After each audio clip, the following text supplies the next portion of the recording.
Tranquilo? Bem, agora a gente vai falar sobre IVAs, infecções de via aérea superior, né? É uma aula que normalmente o povo acaba não estudando tanto, justamente por causa que a maioria dos casos, com ou sem, apesar do médico, cura. Então, por causa disso, muita gente não estuda, né? O povo gosta de estudar mais cardiologia, infarto, essas coisas assim que você sabe que o paciente vai morrer se você não estiver lá. Só que tem alguns detalhes, né? Não todos os IVAs realmente vai melhorar com ou sem o apesar do médico. Tem algumas infecções de vias aéreas superiores que tem que ficar atento, senão o paciente morre por causa que você não fez aquele diagnóstico de forma correta ou não fez o tratamento de forma correta. E para falar a verdade, o pior em relação à infecção de vias aéreas superiores, né, IVAs, é que muitas vezes o médico mais atrapalha do que ajuda. Então, sobre isso a gente vai conversar, tá? Em relação principalmente ao antibiótico, que muitas vezes o médico mais atrapalha do que ajuda na hora do tratamento dos pacientes, ok? Em relação a raio-x, né? Sinusite a gente sabe que o diagnóstico é simplesmente clínico mesmo, né? Dor facial, anosmia, quinorreia purulenta e principalmente na realidade palpação de seios nasais. Palpando seios nasais que fica na testa, na região aqui mesmo maxilar e na testa, se o paciente sente dor a essa palpação, você sabe que é um paciente que está diante de um quadro de sinusite. Se a sinusite é uma sinusite bacteriana ou viral, a gente sabe que quase todas são virais. O problema é que tem muita gente que pede raio-x. Raio-x serve para alguma coisa? Aí, normalmente, o povo é 8,80. Tem gente que fala que o raio-x pede para todos e tem gente que fala que raio-x não serve para nada e não pede. Tá mais para perto de não pedir, né? Não serve para nada e não pede. Principalmente na nossa fase adulta, né? Quando que a gente pediria raio-x? É quando você suspeita que tem um corpo estranho nos seios nasais. Então a pessoa está enfiando feijão, corpo estranho, né, metal dentro do nariz. Uai, tem algum doido que faz isso? Justamente doido. Doido faz isso. Então o que você tem que pensar, na realidade, ou é pacientes psiquiátricos ou são pacientes dementes. Infelizmente, idoso tem muito. Então, se você está suspeitando de sinusite em paciente idoso que tenha alguma fase de demência, né, aparenta ter esquecimentos, alguma coisa de demência, é bom você fazer raio-x dos seios da face. Até mesmo que a gente já estudou em relação à demência, que a demência costuma, né, a gente evolui de um bebê para uma criança, criança para adolescente, adolescente para adulto. E demência normalmente faz o caminho inverso, né, que é o adulto, torna-se adolescente, que depois torna-se criança. Vai que esse idoso está numa fase completamente infantil de uma criança. Ele vai pegar um feijão, vai tacar no nariz, vai pegar um pedaço de ferro que está no chão, vai tacar dentro do nariz. Isso é muito comum de acontecer. Então, se você está vendo frente a um paciente com demência idosa, você faz. Na ala pediátrica também é muito comum você pedir raio-x, porque é muito fácil das crianças enfiar alguma coisa dentro do nariz. Então, é para isso que você pede raio-x, não é para fazer diagnóstico de sinusite. Diagnóstico de sinusite é puramente clínico. Palpa e vê o paciente que você vai entender que é um paciente que tem sinusite. O problema em relação a outras sinusite é suas complicações, tá?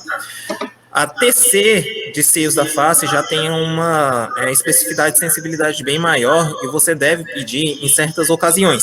Principalmente quando você tem repetições, né? Quando você tem mais do que 3 vezes ao ano, ou se fosse crônico, mais do que 3 meses. O número 3 aqui é um número da sorte, né? Que está aí, 3 vezes ao ano, maior que 3 meses. Você deve pedir. Por quê? Porque pessoas que têm essas infecções, repetições e pacientes que têm cronicidade, né, de sinusite, pode ter desvio de septo ou adenoide aumentado, né? Então, hipertrofia.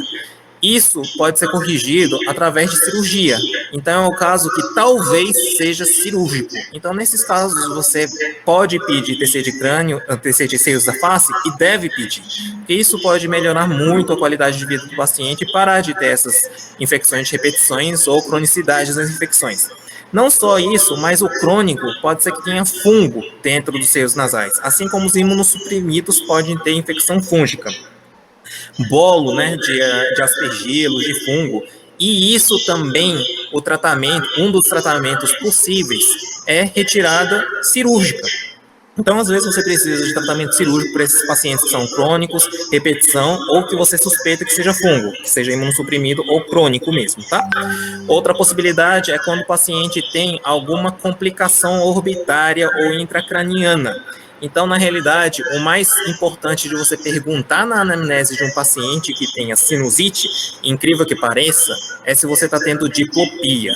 Então você tem que perguntar, você está com vista embaçada ou você está vendo duas pessoas, está me vendo em dobro? Isso aí é muito mais importante perguntar do que qualquer outra coisa.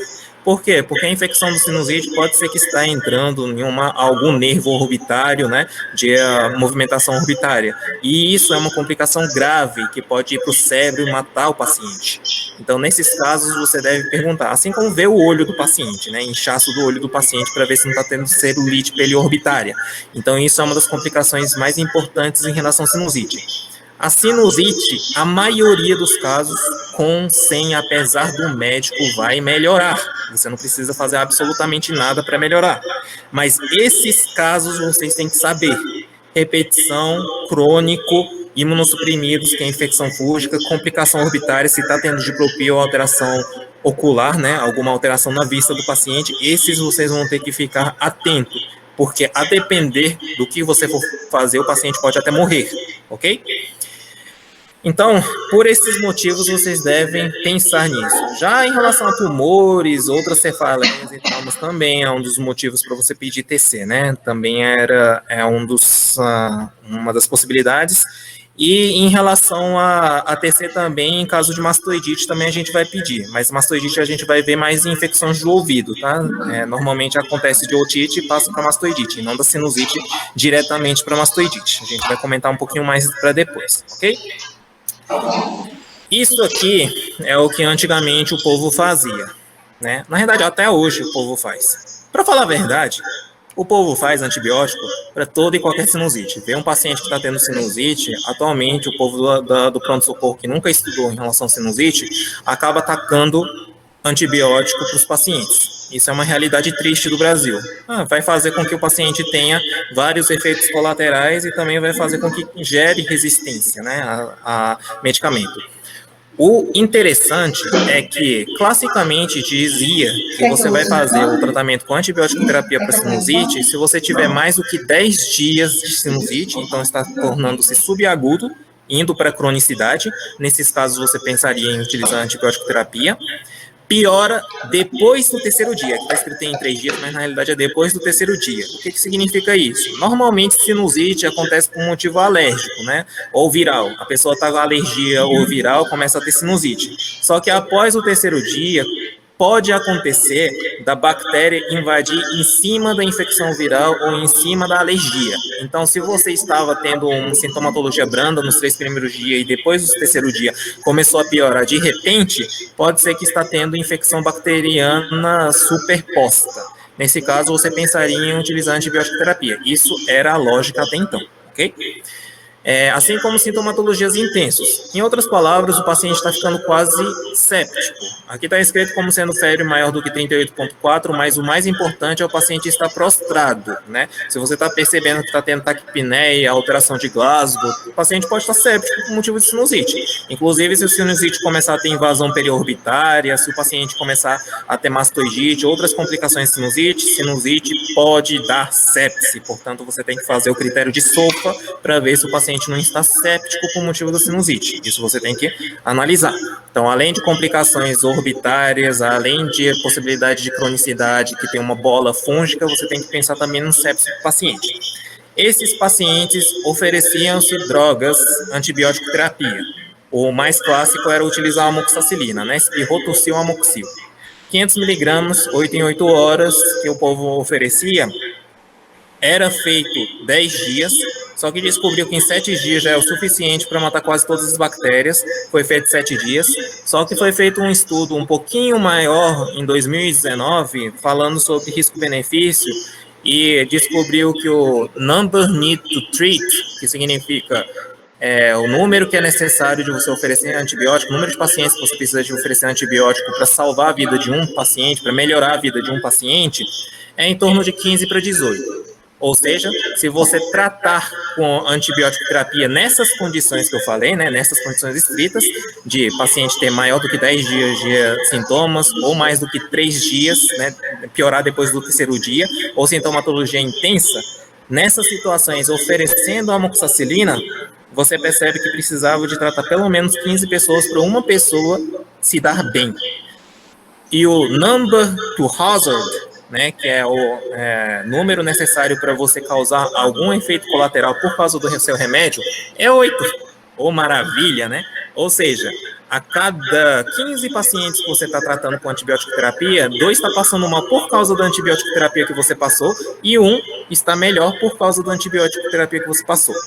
Em outras palavras, se você for pegar uma sinusite bacteriana mais ou menos razoável, provavelmente a antibiótico terapia está fazendo mais mal do que bem para o paciente.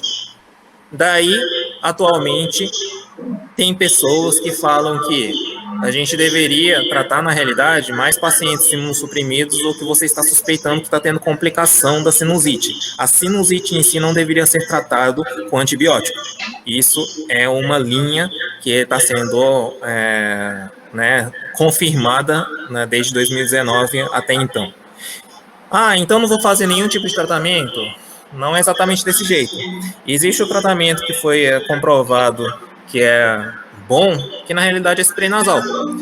O único que é comprovado cientificamente que dá melhora em pacientes com sinusite é o spray nasal de corticoide. Único. Todos os restantes não são comprovados cientificamente. O que não é comprovado cientificamente? É o tal do p-valor menor do que 5%. O que significa p-valor menor do que 0,05? Significa que não dá certo para 5% da população, ou dá certo para 95% da população. Né? Isso é cientificamente comprovado. Então, para dizer que é um tratamento que é cientificamente comprovado, né, o único que demonstrou uma efetividade tão boa assim é o spray nasal de corticoide. Isso você deve dar para todos os pacientes com sinusite. Tem sinusite, oferece ou budesonida, ou meclometazona, ou mometazona, né, 2 jatos no nariz. O bom do mometazona é que é só uma vez ao dia.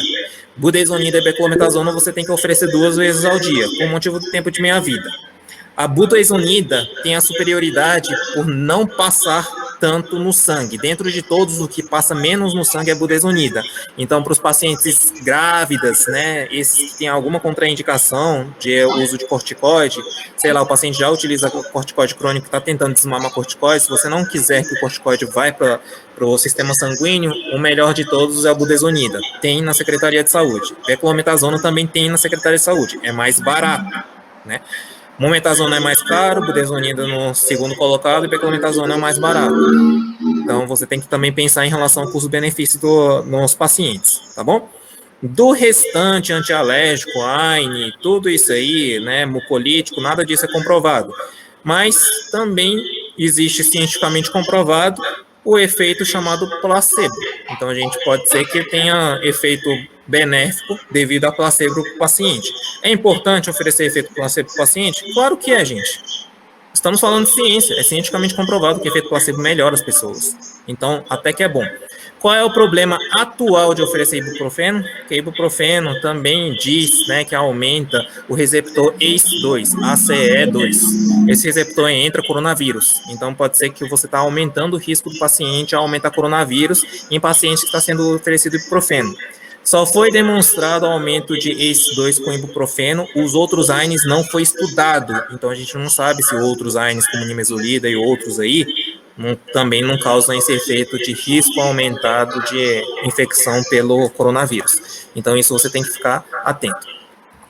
No final das contas, faça spray de corticoide nasal para os pacientes com sinusite. Você só vai oferecer antibiótico terapia se você achar que tem alto risco de gerar complicações em pacientes com imunossupressão, pacientes que tenham alguma alteração visual, ou se o paciente realmente estiver policolonizado, maior que 65 anos, que é um paciente imunossuprimido também, né? Esses casos, por exemplo, você pode pensar em oferecer tratamento. Em 2017, o levofloxacino e moxifloxacino foi retirado da Europa para tratamento de infecções de via aérea superior, né? Aí está escrito levofloxacino e moxifloxacino, mas em 2017, na Europa, não é em todos os países, tá? Foi retirado. Por quê? justamente por causa do efeito colateral. A gente não comentou que se você oferecer antibiótico, 1 a cada 8 pacientes vai ter efeito colateral do antibiótico? Pois é, uma coisa é efeito colateral do amoxicil, que você fica nauseado, vomitando, desnutre, ou começa a ter infecções abdominais, diarreia por causa do antibiótico. É reversível, graças a Deus, né? Outra coisa é levofloxacino, moxifloxacino. Qual é o efeito colateral possível?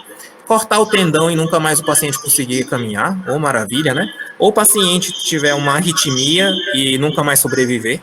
Então, são, na realidade, efeitos colaterais irreversíveis que pode acontecer.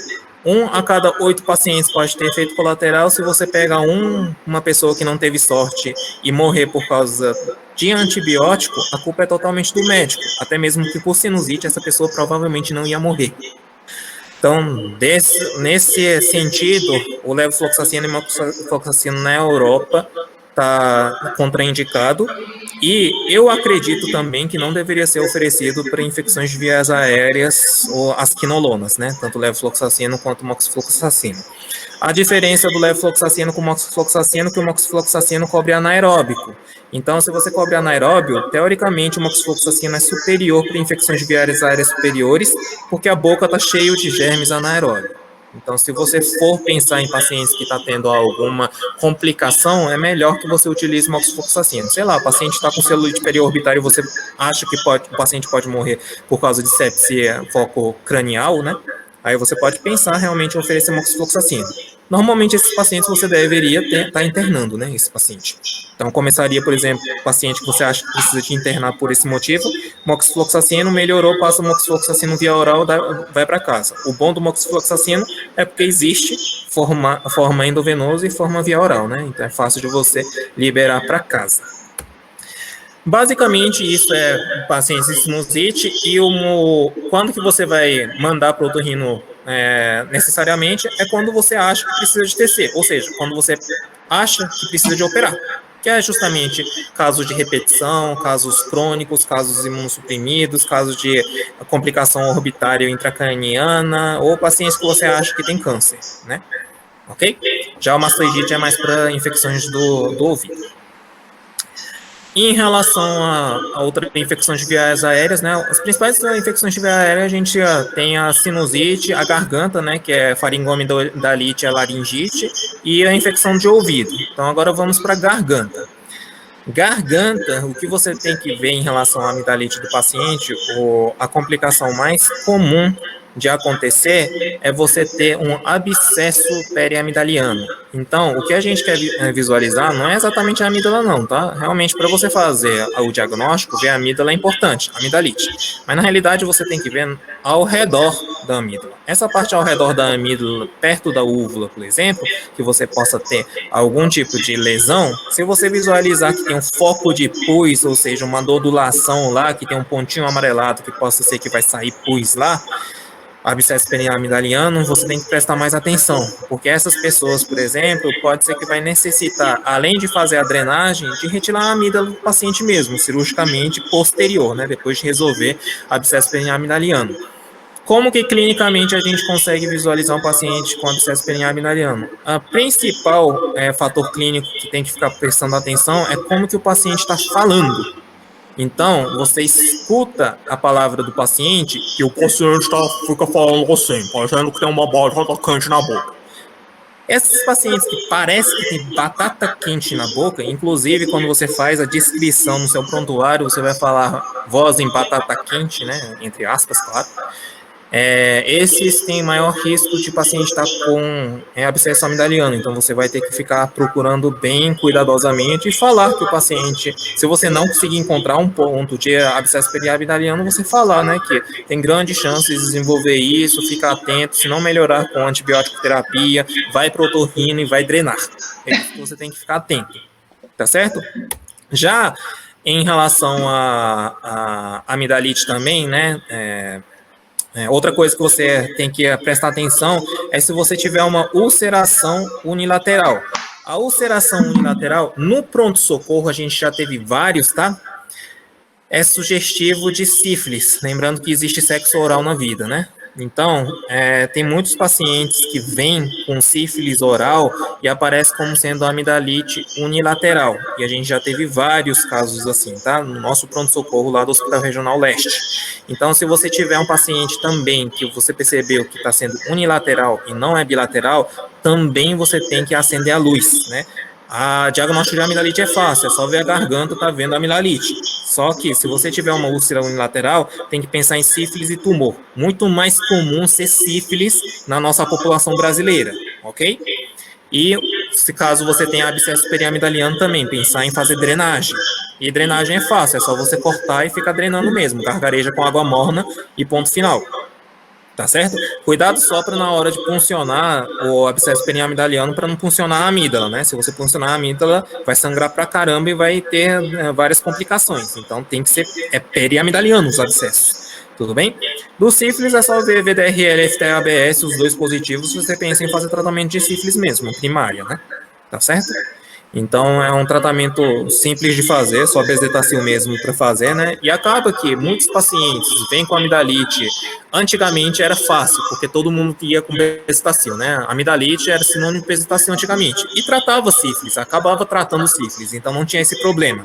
Só que estamos em contingência de bezetacil. Como que está tendo falta de bezetacil na Secretaria de Saúde com muita frequência, acaba que só é liberado bezetacil em caso de sífilis. Então, não é liberado, por exemplo, para o caso de amidalite.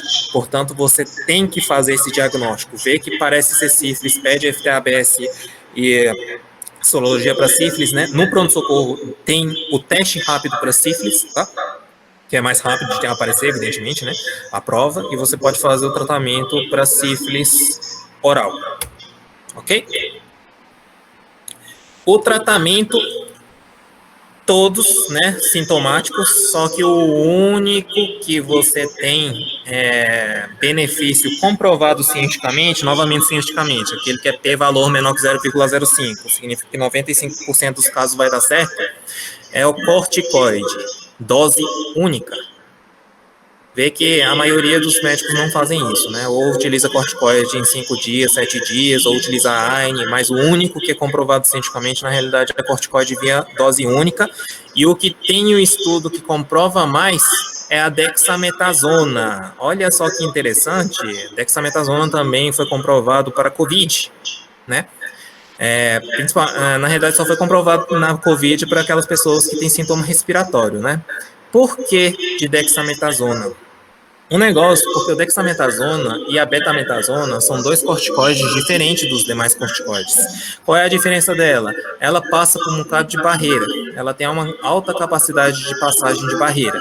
Seja barreira cerebral, por isso que a dexametasona você utiliza, por exemplo, em metástase cerebral ou qualquer edema cerebral, a primeira escolha é dexametasona. Poderia ser betametasona também, que passaria para a barreira hematoencefálica, né?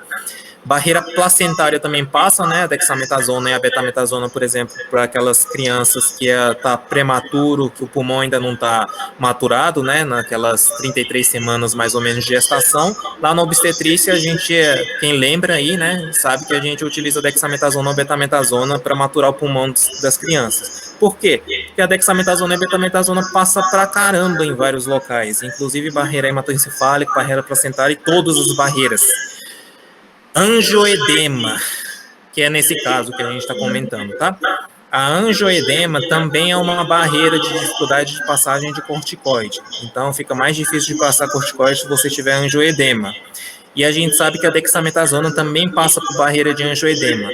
Por isso que a angioedema pulmonar de câncer, por exemplo, a gente utiliza a dexametasona ao invés de prednisona ou outros corticoides. A dexametasona fica em primeira escolha. Provavelmente no COVID também demonstrou-se a dexametasona e ainda não tem estudo demonstrando em outros corticoides. Pode ser, eu não estou falando que é, né, porque até tem poucos estudos, mas pode ser que seja por causa de angioedema. Como que dexametasona é o que passa mais para o angioedema, portanto, dexametasona deve ter mais efeito. Aí o povo pergunta, só foi demonstrado para dexametasona, os outros corticoides também devem ter efeito, eu posso utilizar para os outros corticoides no lugar de dexametasona?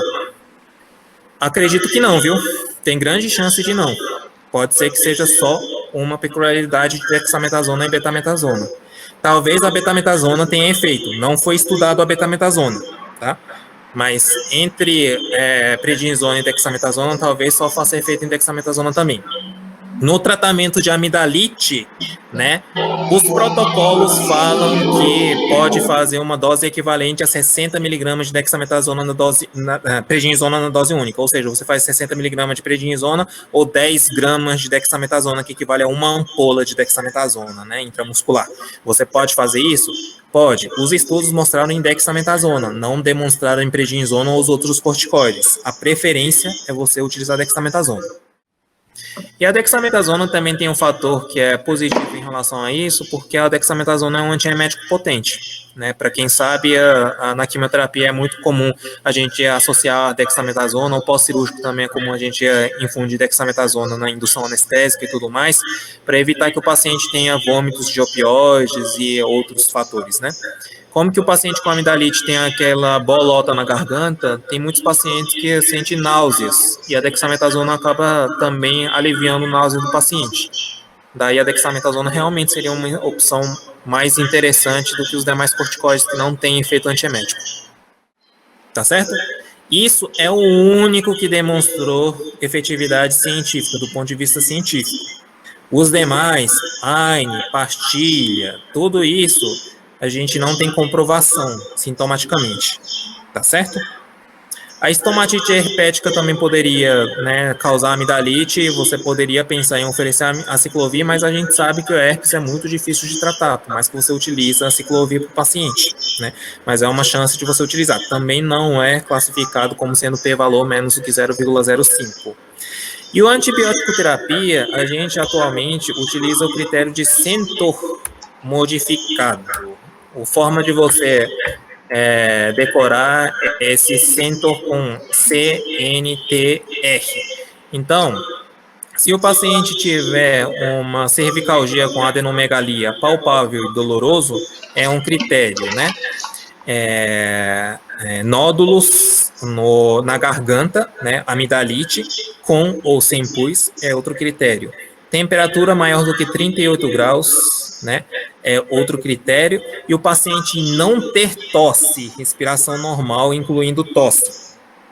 Normalmente, alterações respiratórias é muito comum em coisas virais, não só em relação ao coronavírus, mas também em relação a adenovírus e influenza. Os virais fazem com que tenha muito mais tosse e falta de ar do que bacteriana, né? Bacteriana normalmente causaria muita dor e a adenomegalia e amidalite, mas costuma causar poucos tosses e poucos sintomas respiratórios. Então, na realidade, a ausência de sintomas respiratórios é um critério para você considerar que é mais provável que seja bacteriano, para oferecer antibiótico terapia, tá? O modificado fala em relação à idade. Se o paciente tiver idade menos do que 15 anos, aí você daria mais pontos. E se você for maior do que 45 anos, você diminuiria o ponto. Pela literatura, está descrito que você deve aplicar com 3 pontos. Se você tiver igual ou maior do que 3 pontos, você deve aplicar o bezetacil para o paciente. Para que a gente aplica, na realidade, o antibiótico para o paciente para amidalite? É porque melhora a amidalite? Não, não é porque melhora a amidalite, tá? Ela a gente utiliza, na realidade, para não gerar complicações, que é febre reumatoide. Então, por motivo, se você quiser melhorar a amidalite em si, é melhor você oferecer dexametasona 10 mg, dose única. Isso tem mais efetividade do que a antibiótico terapia. Inclusive, como eu disse, a antibiótico terapia tem um number need to hazard, né, que é efeitos colaterais de 8. Então, 1 a cada 8 pacientes vai ter efeito colateral. A gente sabe disso. Então, tem grande chance do paciente ter efeito colateral. A gente trata em um dia mais do que 8 pacientes com amidalite fácil. Então, uma pessoa está passando mal por causa do remédio que você passou. Mas, no caso da amidalite, vale a pena oferecer?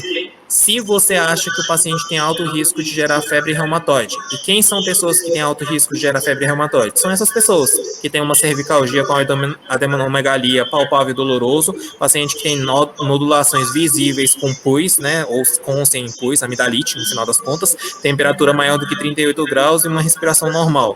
Essas pessoas têm mais chances. No protocolo internacional, também entra o teste rápido para bactéria, né, que faria esse teste para você considerar um ponto a mais. Então, seria 2 critérios desses, mais esse exame, que daria para fazer um ponto a mais, certo? Aqui no Brasil, a gente não oferece por causa que a positividade no Brasil é de 95%. Então, não tem lógica a gente fazer um exame que a gente sabe que 95% da população vai ficar positivo. Então, para a nossa realidade, 2 critérios já é critério para você começar a fazer tratamento com antibiótico terapia. Na prova, se cair uma questão de prova, você vai falar ou 3 critérios do Centor ou 2 critérios mais exame laboratorial específico para detecção de bactérias amidalianas. Então, esses são critérios, né? 3 pontos no Centor ou 2 pontos mais a detecção do exame complementar. Isso é critério para começar a antibiótico terapia. No livro. Na prática, para a gente é só 2 critérios. Por quê? Porque a gente sabe que 95% da população vai vir positivo nesse exame, né? Então a gente aplica antibiótico terapia para essas pessoas, para prevenir febre reumatoide, não é para melhorar a garganta. Claro que pode melhorar a garganta, pode até, né? 1 a cada 15 pessoas pode melhorar, mas não significa que o custo-benefício desse tratamento é bom para a própria amidalite. Vai ser bom para prevenir a febre reumatoide, que pode pode ter sequelas neurológicas e cardíacas irreversíveis, ok? E você vai levar o paciente para otorrinolaringologista de amidalite. A indicação é, se for uma amidalite de repetição, 7 vezes ao ano, 5 vezes ao ano por 2 anos, ou 3 vezes ao ano por 3 anos. Se o paciente tiver uma apneia obstrutiva do sono, que provavelmente seja por causa da amígdala aumentada. Se o paciente tiver aumento unilateral, que pode ser sífilis ou pode ser câncer, né? Se fosse câncer, vai ter que fazer essa biópsia, tá? E não só aumento unilateral, principalmente se você tiver ulceração unilateral, aí você vai ter que pensar mesmo, tanto sífilis quanto câncer. Então, é bom você mandar para o otorrino, né?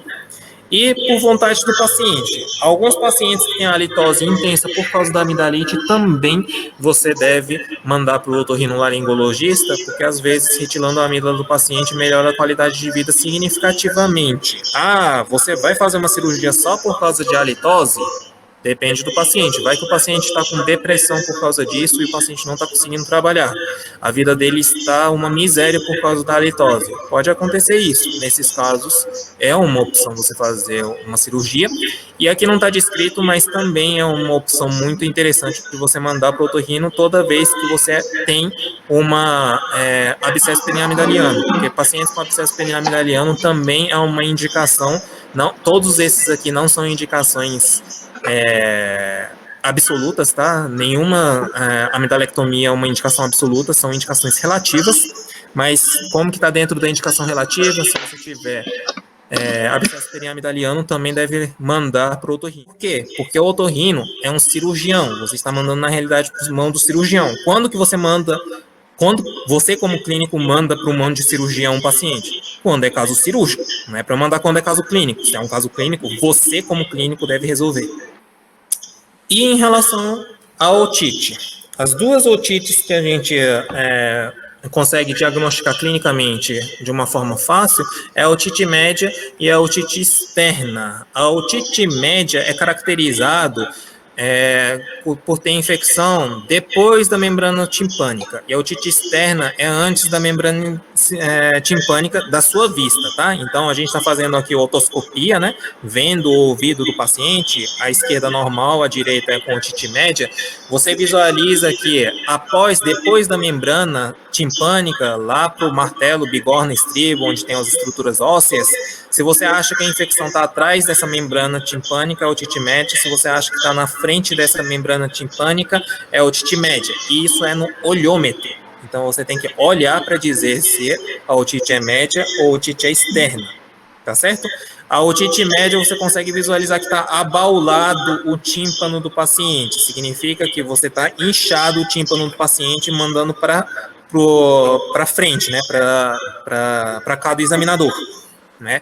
Esse abaulamento significa que tem catarro, pus atrás do tímpano. Lembrando que a gente tem, morfologicamente, uma conexão entre os seios nasais e o ouvido. E os seios nasais e o ouvido, o catarro do nariz vai para trás do tímpano, né? Então está conectado para a região aí do martelo, estribo e bigorna.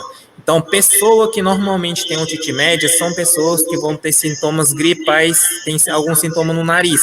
Esses pacientes são normalmente pessoas que teriam otite média. Já a otite externa na anamnese costuma ser pessoas que ficam cutucando o ouvido, seja por motivo de cotonete, dedo, lápis, caneta, tampa de caneta, tem um bocado de coisa aí que fica cutucando o ouvido, né? Pessoas que ficam cutucando o ouvido, seja de qualquer forma, tem chance de fazer otite externa. Então, essa diferença de clinicamente otite externa e otite média. Se o paciente tem sintomas nasais, tem mais chance de ter otite média. Se tem sintomatologia de ficar cutucando o ouvido, otite externa. Nadador pode ter os dois. O nadador pode fazer com que a água entre dentro do ouvido, tire a gordura do ouvido e diminua a proteção do ouvido do paciente. Esses pacientes têm chance de dar otite externa. Já pode causar sinusite e dar otite média, depois da sinusite. Então, um paciente que nada muito e tal, pode ter tanto otite média quanto otite externa. Como que a gente vai conseguir visualizar, diagnosticar isso? Você tem que ter otoscópio. Então, teoricamente, um clínico deveria ter otoscópio, né, para poder fazer esse diagnóstico de diferença de otite média e otite externa. Por quê? Porque o tratamento também é diferenciado, tá? Em casos intensos, né? Aqui na otite média para o adulto não tem critérios tão formais. A maioria da otite média você não deve fazer nada. Normalmente a otite média você trata em criança. Adulto, a gente que é da clínica médica, não costuma tratar muito a otite média. A otite média você não precisa fazer absolutamente nada para o paciente, tá? Já na otite externa, né, que é esse aí, tá vendo que tem a membrana timpânica aqui e antes da membrana timpânica, né, essa parte da pele mesmo, que você consegue visualizar que está descamando, isso aqui é a otite externa. Então, paciente que tem otite externa, isso aqui você deve fazer o tratamento. A maioria da otite externa é por motivo de pseudomonas. Quase metade dos casos de otite externa é por motivo de pseudomona. Aí você deve oferecer um antibiótico tópico. O antibiótico tópico costuma ser gotas mesmo, né? Tem gota de ciprofloxacinos. Você pode oferecer 4 gotas seguidas de um tampão com gases embebidos de recipro 2 vezes ao dia por 7 dias. Então, na realidade, a otite externa é uma infecção de pele, né? Então, estamos falando de infecção de pele. E a gente pode fazer o tratamento tópico e isso ajuda. Por que a gente tem que fazer a diferença de otite externa para otite média? Justamente por causa do tratamento.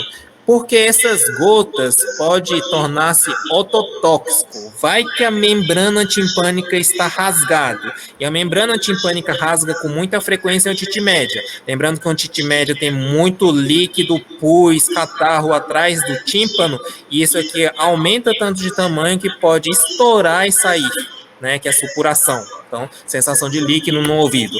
Essa sensação de líquido no ouvido, se estourar o tímpano e sair, você ficar oferecendo gotinhas.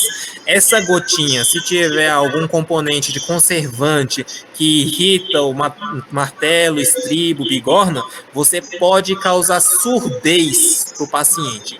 Assim como em antibiótico tópico, alguns antibióticos tópicos podem ser à base de aminoglicosídeo. O aminoglicosídeo já é ototóxico. Imagine se você pingar diretamente no martelo estribo, vai fazer com que o paciente fique surdo. Portanto, você deve pingar no ouvido do paciente só se tiver a certeza que o tímpano do paciente não esteja estourado. E isso você deve fazer vendo diretamente o ouvido do paciente com otoscópio. Então, sem o otoscópio, teoricamente, você não deve fazer o tratamento do ouvido do paciente. Se você não vê, você não deveria tratar. Isso é uma coisa óbvia, né? Mas, infelizmente, tem muita gente que fica pingando várias coisas dentro do ouvido do paciente sem ver o tímpano e faz com que o paciente fique surdo. Por isso que eu falo, muitas vezes o médico está mais atrapalhando do que ajudando. É melhor que o paciente passe mal sem o médico do que por causa do médico, né? Tá certo? E no otite médio, na otite externa, o que você deve ficar mais preocupado é o chamado de otite externa necrotizante. Isso aqui é uma complicação. Quem que você deve ficar preocupado com a otite externa? A otite externa, tudo bem, uma pseudomonas é mais complicado, né? É uma bactéria potente, você deve tratar todos os pacientes com otite externa, se você não tiver lesão no tímpano do paciente, mas principalmente esses pacientes com otite externa necrotizante. E é claro que essa foto está muito bizarro, mas o que você tem que prestar atenção na otoscopia, esse paciente tem granuloma, esse trem aqui, tá vendo que tem uma ulceração ou você tem um relevo? Se você visualizar, aqui está esterilizado, mas a maioria das vezes você consegue só visualizar no otoscópio. Se você visualizar um granuloma no otoscópio, você tem que pensar na otite externa necrotizante. Quem são os pacientes que normalmente têm otite externa necrotizante? Veja o cabelinho dessa senhora aqui. São pacientes idosos. Além dos pacientes idosos, são na realidade pacientes diabéticos. Os pacientes diabéticos, assim como o pé diabético, a gente tem o ouvido diabético, que é essa otite externa necrotizante, tá? Esses casos são mais complicados, por quê? Porque esses casos podem fazer osteomielite. Na realidade, esses granulomas já está indo a infecção do paciente para o osso. Então, tem grande chance desse paciente não fazer somente um tratamento de 7 dias tópicos, mas fazer de 6 semanas via oral ou endovenoso. Então, estamos falando de osteomielite. Otite externa necrotizante, na realidade, é uma doença como se fosse uma osteomielite. Então, todos os pacientes maior que 60 anos de idade diabéticos, vocês vão ter que fazer uma inspeção bem cuidadosa para ver se tem granuloma. Tendo granuloma, você vai ter que pensar, tratar como sendo otite externa necrotizante. Tem que oferecer via oral, fazer uma tomografia para ver se não tem osteomielite, né? Outra complicação da otite de um paciente, principalmente a otite média, né, que é aqueles pacientes que estão com sintomas gripadas também, essa infecção ir para mastoide. Mastoide também é osso, ou seja, parece osteomielite. Assim como esse otite externa necrotizante, mastoidite também você tem que pensar como se fosse osteomielite. Esses pacientes, todos os pacientes com otite, você deve palpar o mastoide, que é a região que fica atrás do ouvido do paciente, ou sempre fica atrás do ouvido do paciente. Sentiu dor, pode ser que seja mastoidite. Esses casos vão ser mais complicados porque você tem que pensar como se fosse osteomielite. Então faz a tomografia para ver se é sugestivo de osteomielite, né, que é o mastoidite. A depender do caso vai ser tratamento de antibiótico terapia de longa duração, inclusive cirurgia. Lembrando que a osteomielite, um dos tratamentos melhores é você arrancar o osso cirurgicamente. Então, daí você vai ter que pensar em mandar para o otorrino também. É um caso de você pensar em mandar para o otorrino. Então, a otorrino, se não melhorar com tratamento, ou se você tiver uma perda auditiva, e essa perda auditiva, infelizmente, grande e maior parte do caso é por culpa do clínico, tá? Né? Aí você pode pedir audiometria, né, bera, impedanciometria, vectoeletromistomografia, e você pode pedir sorologia para sífilis, você pode pedir hormônio da tireoide, que também pode causar a diminuição da acuidade auditiva do paciente, né? Mas, de fato, você vai mandar para o otorrino nesses casos, de você acha que é otite externa necrotizante de mastoidite, para ver se precisa de cirurgia para esse paciente, ou quando o paciente tiver perda auditiva, para ver se dá para reparar alguma coisa. Pode ser que dá para reparar colocando, né, tampando o tímpano do paciente, pode, mas pode ser que você vai precisar de aparelho mesmo, porque vai ser irreversível. Alguns estudos demonstraram que a azitromicina tem efeito sobre Covid e provavelmente deve estar fazendo efeito sobre Covid mesmo, tá?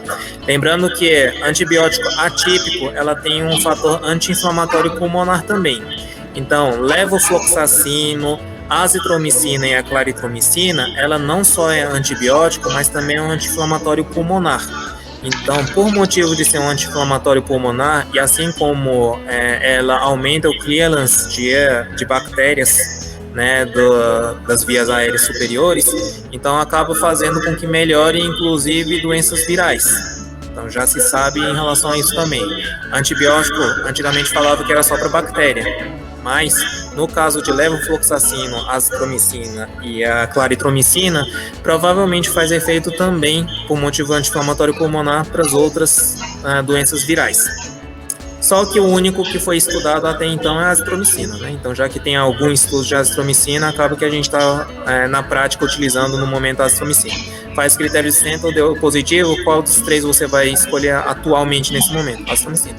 500 miligramas no primeiro dia, 250 miligramas nos 4 dias restantes, completando 5 dias, tá?